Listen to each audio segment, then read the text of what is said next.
Welcome fans and foes, viewers and haters. I'm your cinema simpleton because these days even Hollywood can't fool an idiot. It's time for another movie marathon, so let's take a look at one of my favorite film franchises of the 21st century, Pirates of the Caribbean. Ah yes, remember the good old days when the Walt Disney Corporation used to make movies out of famous historical tales, mythologies, and classic novels? Well, they decided those days were getting boring, so they decided to turn their own rides into movies.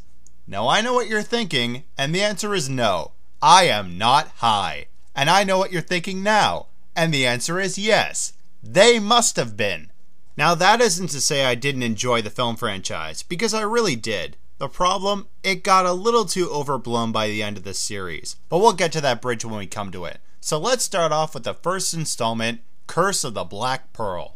Set in the Caribbean, which is pretty obvious if you've seen the title, a young blacksmith named Will Turner, played by Orlando Bloom, finds himself in a tropical tidal wave of trouble. The love of his life, Elizabeth Swann, played by Keira Knightley, has been captured by the dangerous pirate Barbossa and his crew of the infamous Black Pearl.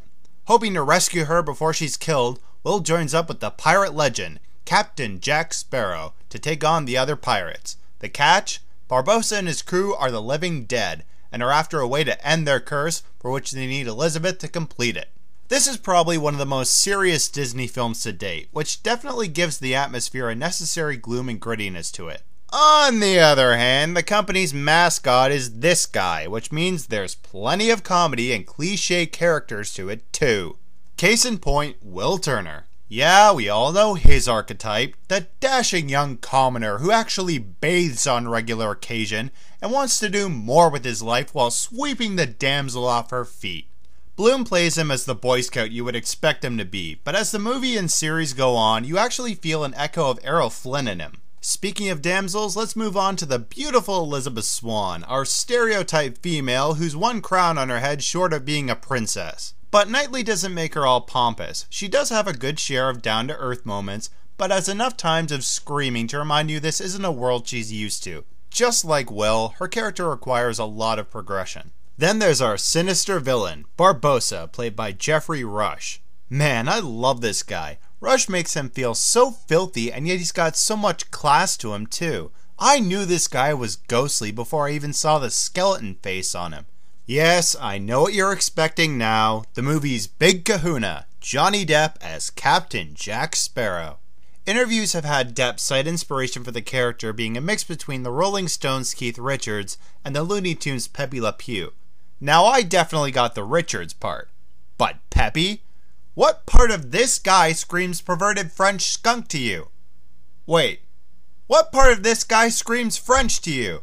Jack Sparrow is almost the full embodiment of what a pirate should be. He's deceptive, he's feisty, and he's so plastered even the town drunk would say he's had enough. The thing I love about Jack throughout the series is that this guy is always looking for a loophole in every deal that he makes. Every time that Jack's on screen, everybody's wondering what kind of crazy thoughts must be in his head. And unlike Barbossa, his charm mostly ends in him getting slapped or shot at. With Barbossa, you can at least picture this guy sitting down to an elegant dinner. In fact, he actually does. Jack's what you would call tavern material. Back alley smoking pot tavern material to be specific. One of the things that kind of bugged me about the franchise is I always felt like I didn't really know who the main character was. I mean, in some ways it's not important, but in others it is. One minute it looks like it's Will's story, the next it looks like it's Jack's.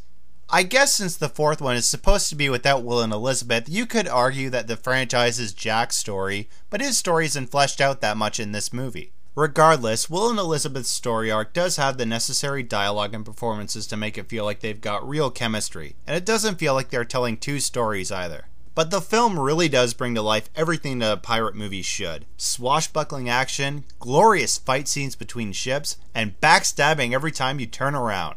Hans Zimmer gives the movie exactly the kind of score you would need to make it feel legendary. And when you say legend, that's when Jerry Bruckheimer comes in. Okay, so not all of his movies have been great, but they're at least good.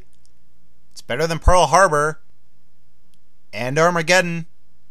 Okay, as long as he stays away from this guy, most of the movies he makes turn out awesome. Director Gore Verbinski also knows where to keep restraint in this adaptation, playing the pirates as dirty cutthroats but not overdoing it either. Not to mention some killer CGI work to make them feel even filthier in their undead forms. If there's one word to describe Curse of the Black Pearl, it is legendary. The movie lived up to the expected hype and made us all walking out of the theater singing "Drink up, me hearties, yo-ho." My rating for Curse of the Black Pearl is a 4 out of 5. Hey, ye be warned and all, but the next time you're watching Curse of the Black Pearl, play a little drinking game. Take a shot every time Jack Sparrow says the word A. I'd play the game with you, but I'm all out of rum.